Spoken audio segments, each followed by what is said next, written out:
Aprendo en Casa.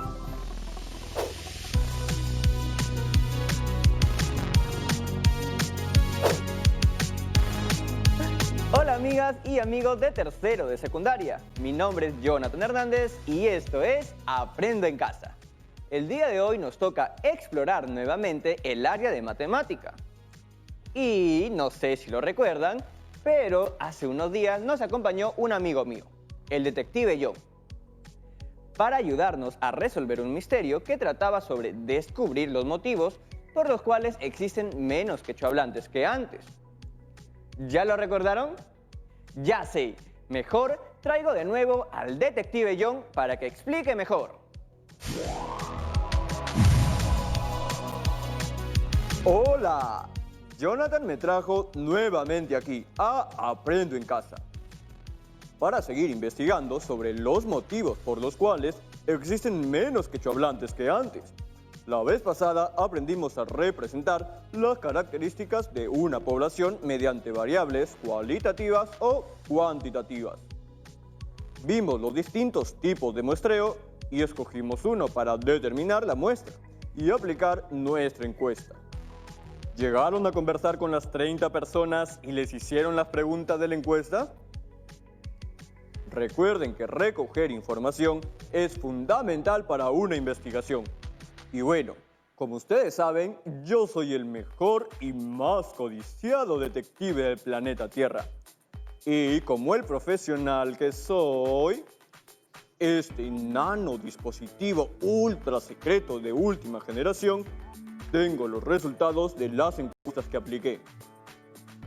Y el día de hoy vamos a aprender a representar las características de la población en estudio mediante la organización de los datos encontrados en tablas de frecuencias para datos agrupados y no agrupados.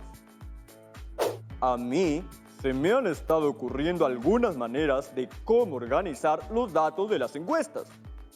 Lo primero sería verificar que tenemos las 30 respuestas y luego verificar que una misma persona no haya respondido 2 o más veces. Luego podríamos trabajar pregunta por pregunta y en cada una de ellas contar las respuestas que se repiten. Finalmente, podríamos armar un cuadro con el conteo de los datos. Pero antes de seguir, recordemos cuáles eran las preguntas de la encuesta. Lo primero que preguntamos fue la edad de la entrevistada o entrevistado. Luego, la pregunta número 1 era: ¿hablas quechua desde que eras niña o niño? ¿O tienes algún antepasado que hablaba quechua como lengua materna?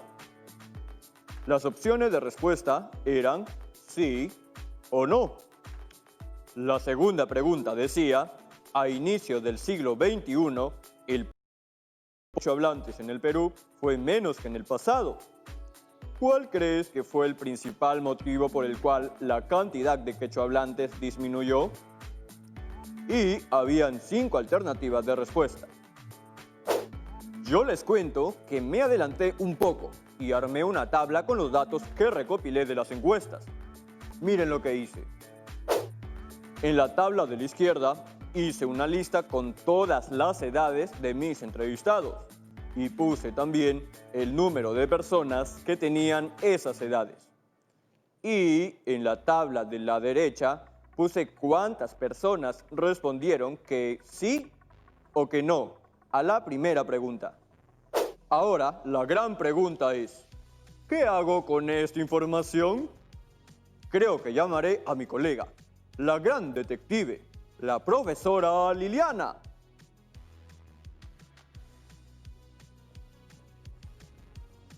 Hola, profesora. Estamos aquí con mis amigas y amigos de tercero, en medio de la misión que le comenté. Y este es el momento donde le toca ayudarnos. Hola, detective John. Hola, amigas y amigos de tercero. Aquí estoy siempre lista para la investigación. Profesora, antes de llamarla, ya habíamos avanzado un poco. Mire, le enseño. Con los datos ordenados de esta manera, ya sabemos a simple vista que 22 de las personas encuestadas tienen familiares quechohablantes o ellas mismas hablan quechua y 8 que no. Pero en la otra tabla, en el lado de la izquierda, ubicar los datos es un poco más difícil porque es una lista muy extensa. Ya sé cuáles son los pasos que vamos a seguir para conseguir el propósito de este programa. El primer paso será reconocer los valores de cada variable y saber si se organizará con datos agrupados o no agrupados. El paso número 2 será identificar los elementos de una tabla de frecuencia. Y por último, elaboraremos una tabla de frecuencia para cada tipo de variable. Empecemos entonces con el paso número 1. Reconocer los valores de cada variable y saber si se organizará con datos agrupados o no agrupados. Veamos, la teoría dice que si la variable tiene pocos valores, es decir, si entran en una hoja pequeña y se leen con facilidad, los datos no se agrupan. Esta variable puede ser cualitativa o cuantitativa discreta. Pero si la variable tiene muchos valores y necesitas de una hoja muy larga o varias hojas, los datos sí se deben agrupar. La variable puede ser cuantitativa discreta continua. Colega, no sé si comprendí bien, pero mi amplia experiencia como detective me dice que, por ejemplo, las respuestas de la primera pregunta no se deben agrupar porque son pocos valores, solo 2, o sea, sí y no. Estás en lo correcto, detective John. Y las respuestas de la segunda pregunta tampoco se agrupan, porque también son solo. Nuevamente, estás tras la pista correcta, detective John.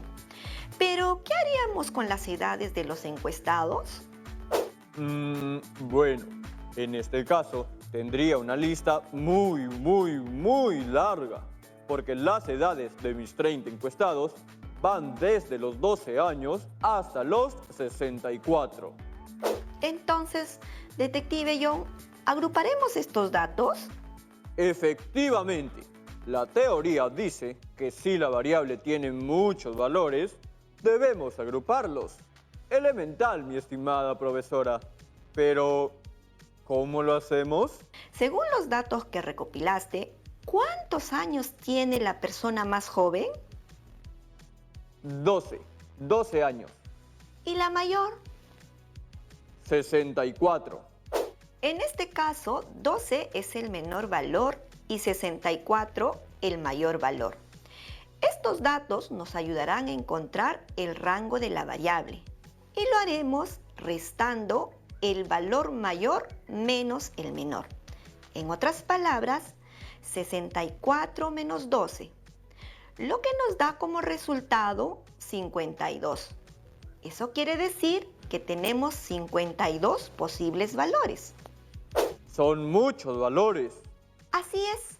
Por eso los vamos a agrupar para así poder hacer una mejor lectura de los datos. La idea es armar grupos más pequeños y que estos sean similares en tamaño. ¿Y cómo hacemos para determinar la cantidad de grupos que deberían haber? La cantidad de grupos la representamos con la letra K. Luego sacamos la raíz cuadrada de 30, que es el total de datos recopilados, lo que nos da como resultado 5,47. En este caso, lo redondearemos a 6. Y ahora, ¿cómo sabemos de qué edad a qué edad van a estar conformados esos grupos? Para saber eso, necesitamos hallar la amplitud. Y lo hacemos dividiendo el rango entre la cantidad de grupos o intervalos. Es decir, 52 entre 6, lo que nos da un resultado de 8,6. Pero lo redondearemos a 9. Eso quiere decir que el tamaño de cada grupo o intervalo es 9. Con toda esta información, ya podemos empezar a construir los grupos. Y estos grupos pueden ser distintos según el criterio de cada investigador. Aquí te muestro 3 posibilidades de grupos. Como pueden ver, las 3 alternativas cumplen con ser 6 intervalos y cada intervalo tiene una amplitud de 9. En la alternativa 1 vemos que el primer intervalo justo empieza con el valor de 12 años y va hasta antes del 21, como lo indica ese corchete volteado. Recuerden que si el corchete estuviese al revés o cerrado, sí se incluiría la edad de 21 años dentro de ese primer intervalo. Mi lupa de detective profesional me permite que en la alternativa 2, el primer intervalo empieza con la edad de 10 años. ¿Es esto posible, profesora? Pregunto porque mi valor menor es 2, no 10. Sí es posible. En este caso, como empieza en 10, sabemos que sí está incluyendo a tu menor valor, que es 12. Es como la alternativa 1. ¿Ves el último intervalo? Va hasta la edad de 66 años, lo que incluye a tu mayor valor, que es 64. Creo que debemos quedarnos con la alternativa 2. Mi olfato de detective me dice que por aquí llegará la solución. En realidad, cualquier alternativa nos dará resultados. Pero está bien, utilicemos la alternativa 2. Antes de seguir, eso sí, echémosle un vistazo a todas las variables que tenemos. Es importante que sepan que la variable L sub i representa los intervalos, mientras que la variable X sub i representan a los valores que toman la variable. Detective John, te hago una pregunta rápida.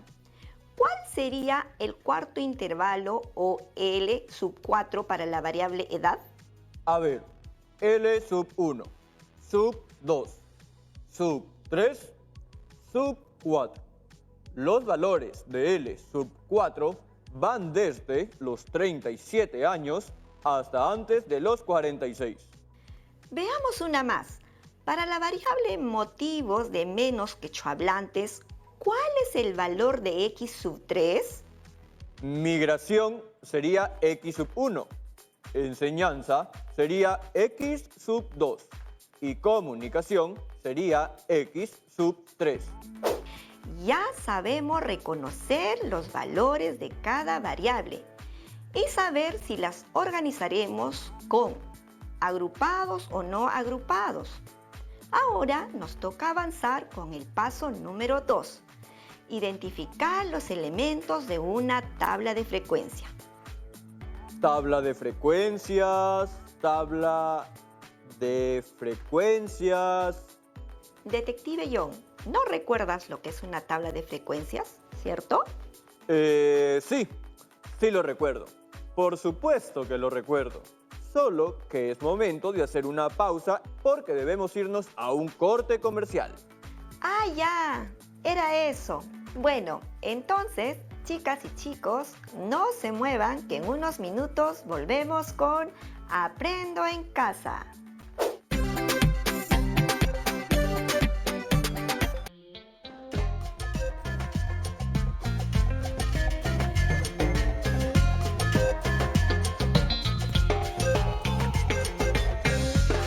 TV Perú.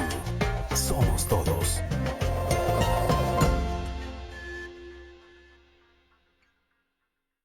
En el próximo capítulo de ¿Por qué somos así? ¿Se imaginan perder la libertad? Debe ser el peor castigo que una persona pueda recibir. Las malas decisiones en la vida me llevaron a cometer un error. Tuve que pagar muy caro. La pregunta es, ¿se trata solamente de un castigo o la idea es insertarlos en la sociedad? En el próximo capítulo hablaremos sobre el sistema penitenciario y lo descubriremos. ¿Por qué somos así? Sábado, 5 de la tarde, por TV Perú. Primero, mi salud. Estamos viendo Aprendo en Casa, secundaria.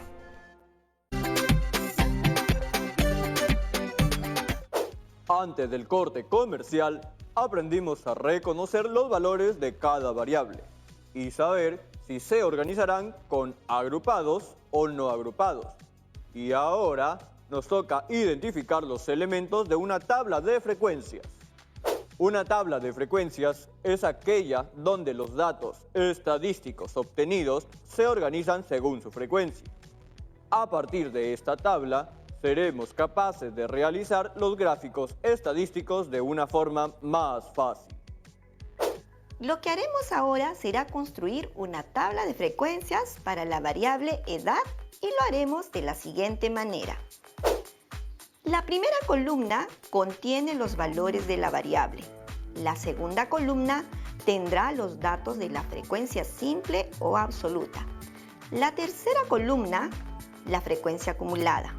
La cuarta columna, la frecuencia relativa. Y la quinta columna, la frecuencia relativa acumulada. Ahora completamos la tabla con los datos que tenemos.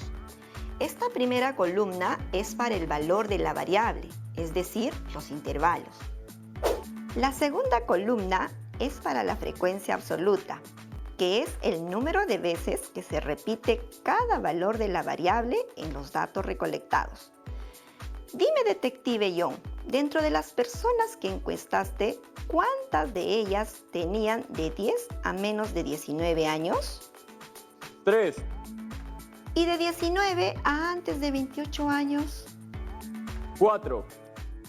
¿Y de 28 a antes de 37? 8. Y de 37 a antes de 46 eran 6 personas. Y de 46 a antes de 55 eran 7 personas. Y de 55 a 64 eran solo 2 personas. Aquí vemos que si sumamos la cantidad de personas nos da 30, que corresponde a nuestra muestra o al número de encuestadas y encuestados que tuvimos. En matemática, la frecuencia simple o absoluta se simboliza con F minúscula sub i, donde el valor i representa al número de fila o valor de la variable, en este caso, intervalo. Ajá, ¿Cuál sería el valor de f sub 4? sería 6. Claro, eso quiere decir que 6 personas encuestadas tienen de 37 años hasta antes de 46. Ahora nos toca ver la tercera columna, la de frecuencia acumulada. Como su nombre lo dice, este tipo de frecuencia junta, suma, acumula los valores de las frecuencias absolutas hasta la fila que se desea, siempre empezando desde la primera fila. Como podemos ver en la tabla, la frecuencia acumulada en la primera fila, o F mayúscula sub 1, coincide con la frecuencia absoluta 1. Luego, la frecuencia acumulada 2 será la suma de las frecuencias simples hasta la fila 2, lo que nos lleva a sumar 3 más 4, que es igual a 7. Ahora, la frecuencia acumulada 3 será la suma de las frecuencias simples hasta la fila 3, que es 3 más 4 más 8, lo que nos da 15. Así es. Y esto quiere decir que hubo 15 personas encuestadas de 10 a 36 años. Estos datos son muy importantes. El factor edad podría influir mucho en la relación de los encuestados con el quechua. Efectivamente, ahora nos toca ver la siguiente columna. Aquí notamos la frecuencia relativa. Esta representa el número de veces que se repiten esos valores en relación al número total de datos. Y se calcula dividiendo la frecuencia absoluta f sub i de cada intervalo entre el número total de datos. Por ejemplo, sacamos la primera frecuencia relativa dividiendo 3 sobre 30 y obtenemos 0,10. El valor de la frecuencia relativa se expresa con decimal, con fracción o con porcentaje. Si se expresa con decimal o fracción, siempre va a estar entre 0 y 1, porque el total de datos está representado con el todo o la unidad 1. Si queremos expresarla con porcentajes, solo debemos multiplicar por 100 cada uno de estos valores. Ya veo. Entonces, si convierto la frecuencia relativa a porcentajes, en este caso, tomando los valores de la tercera fila, por ejemplo, quiere decir que 27% de los entrevistados tienen de 28 a 36 años. Es correcto. Y gracias a la frecuencia relativa podemos extender la información y aplicarla a toda la población. Así no hayamos entrevistado a todos a través de un censo. Pero esto solo será posible si nuestra muestra es representativa estadísticamente. Finalmente, tenemos la última columna, la de la frecuencia relativa acumulada. Aquí utilizamos el mismo concepto que para la frecuencia absoluta acumulada, que es la suma de la frecuencia relativa desde el primer intervalo hasta la fila que querramos, siempre y cuando los intervalos estén ordenados. Y en este caso, ¿podemos extender lo que vimos en nuestra muestra representativa a toda la población? En teoría sí, pero acá hemos tenido limitaciones en las encuestas y nuestra muestra representativa no ha sido tan rigurosa. Por ese motivo, esta vez las frecuencias describirán solamente a nuestra muestra y no podemos extender esos datos a la población en general. Pero con lo que acaban de aprender, ya están listos para poder hacerlo. Tener esta herramienta es de poder describir toda una población a partir de un grupo pequeño. Claro. Bueno, profesora. Entonces, ahora podemos hacer la tabla de frecuencia sobre la variable porcentaje de disminución de personas quechohablantes. Mire, yo tengo este de aquí. Pero no puse nada en las frecuencias acumuladas. ¿Y por qué no lo hiciste? Bueno, me parece que no tenía sentido juntar o sumar a todas las personas que dijeron que sí con todas las personas que dijeron que no. Exacto, detective John, pero debo agregar que no tiene mucho sentido hallar la frecuencia acumulada cuando la variable es una cualitativa nominal. Los números se pueden obtener, pero no nos comunicarían ninguna información importante. Detective John, ¿qué es ese sonido? Tranquila, profesora. Ese sonido solo nos está avisando que es la hora de la ronda de preguntas. Adelante. Hola, me llamo Rosalía Madrid Morales y soy de la región de Piura. Hemos visto que es posible organizar datos y agruparlos en intervalos o dejarlos sin agrupar. ¿Cómo podemos tener más certeza de qué datos se agrupan y cuáles no? Veamos un ejemplo, pero sobre otro tema. Quizá así les quede más claro. Yo tengo una amiga, Ana, que acaba de abrir su restaurante. Y con el objetivo de tener más clientes, decidió hacer un estudio, aplicando una encuesta para saber qué edad tienen sus comensales y cuáles son sus platos favoritos. El primer día registró los siguientes datos de las primeras 20 personas. En cuanto al plato favorito, 6 prefirieron tallarines, 7 arroz con pollo, 3 ceviche y 4 pescado frito. En cuanto a las edades, 6 personas tenían de 18 a menos de 24 años, 4 de 24 a menos de 30, 2 de 30 a menos de 36, 3 de 36 a menos de 42 y 5 de 42 a 48. En este caso, ¿cuál de los datos debería agruparse y cuáles no? Pues ambos. ¿Estás seguro, detective John? A ver, ¿cómo agruparías los datos del plato favorito? Podemos combinar los tallarines con el arroz con pollo y con el ceviche. Y nos sale un combinado bien rico. Ay, detective John, tremenda combinación esa. Buen sentido del humor ese. Efectivamente, era una broma.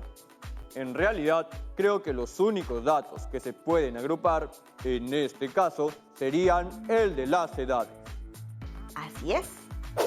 Pero en la tabla verde, en la de las edades, no veo los intervalos. Esos que vimos En este caso, los han expresado de otra forma, con palabras, para facilitar la comprensión. Antes lo hicimos simbólicamente, pero significa lo mismo. Es importante que puedan comprender el lenguaje matemático, porque así entenderán información que va más allá de los idiomas. Vamos con la segunda pregunta. Hola, mi nombre es Heider Alberto Pachoque y soy del Argen Cusco.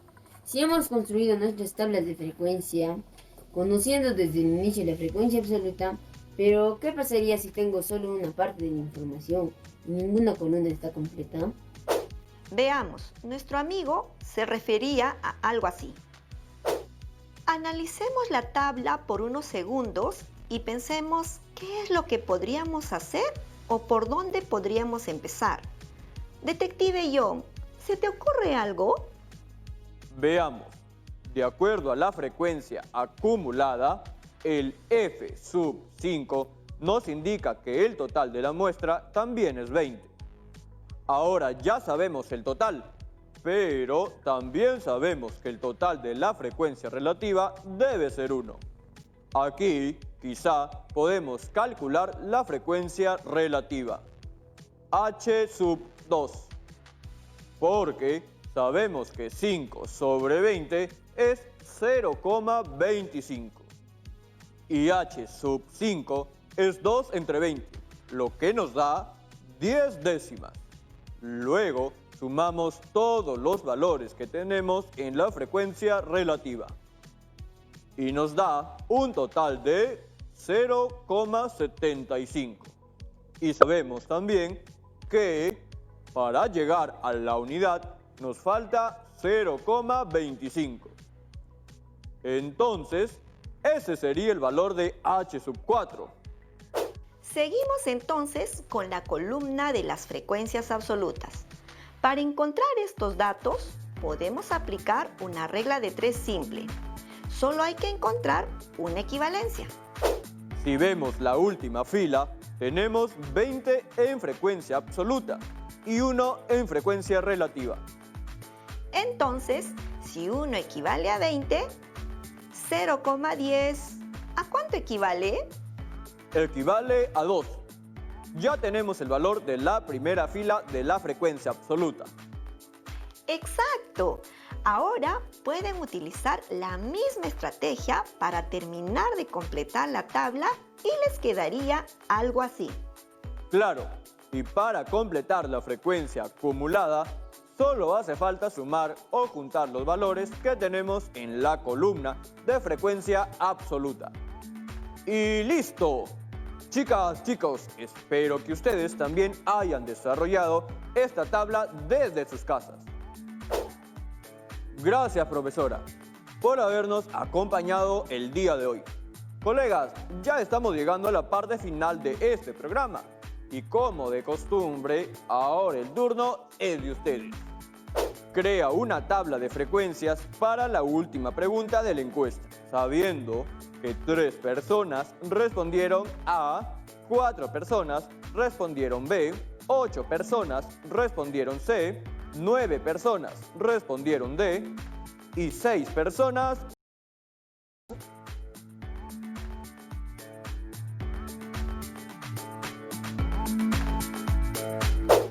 No olviden de registrar sus trabajos y guardarlos en sus portafolios.